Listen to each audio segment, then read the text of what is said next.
వేదాలు దేవభాష అయిన సంస్కృతంలో ఉంటాయి కదా, వాటిని తెలుగులోకి అనువదించి అధ్యయనం చేస్తే ఫలితం ఉంటుందా?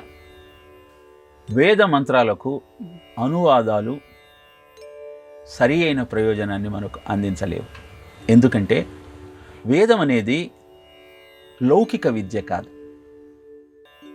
వేద భాగాలకు భాష్యాలను మనం చదివి అధ్యయనం చేసి వేదమంత్రం యొక్క రహస్యాన్ని తెలుసుకోవచ్చు, తద్వారా ఫలితాన్ని పొందవచ్చు.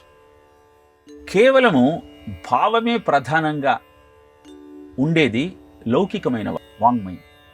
అక్కడ భాషకు అంత ప్రాధాన్యత ఉండదు. కానీ వేద మంత్రాలన్నీ కూడా అద్భుతమైనటువంటి ప్రయోజనాన్ని అందించగలిగినటువంటి రహస్య వాంగ్మయాలు. భాష భావము రెండూ కూడా మనకు వేద మంత్రాన్ని అభ్యాసం చేయటానికి అవసరమైనవి. అందుకే వేదాన్ని శృతి అంటారు. స్వరంతో కూడినటువంటి శబ్దమే నీకు ప్రయోజనాన్ని కలిగిస్తుంది. అసలు వేదం అంటేనే ఇష్టప్రాప్తి అనిష్ట పరిహారయోహో అలౌకికం ఉపాయం ఓ వేదయతి స వేద అని చెప్పింది. అంటే నువ్వు నీకు ఇష్టమైన దాన్ని కోరుకుంటావు, అయిష్టమైన దాన్ని వదిలించుకోవాలనుకుంటావు.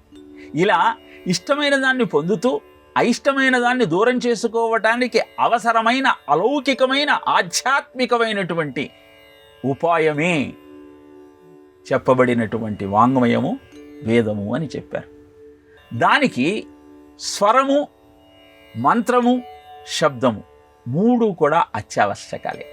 నిజానికి వేద భాగాలకు అధ్యయనం చేయాలి అంటే వేదాంగాలన్నీ తెలిసి ఉండాలి.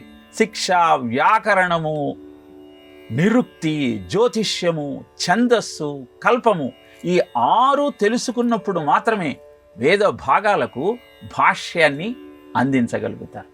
కనుక వేద మంత్రాలను ఉచ్చరిస్తూ ఫలితాన్ని పొందాలి అనుకుంటే వాటిని తెలుగులోకి అనువదించి మన ఇష్టం వచ్చినట్టు మనం మాట్లాడితే, చెబితే ప్రయోజనం సిద్ధించదు.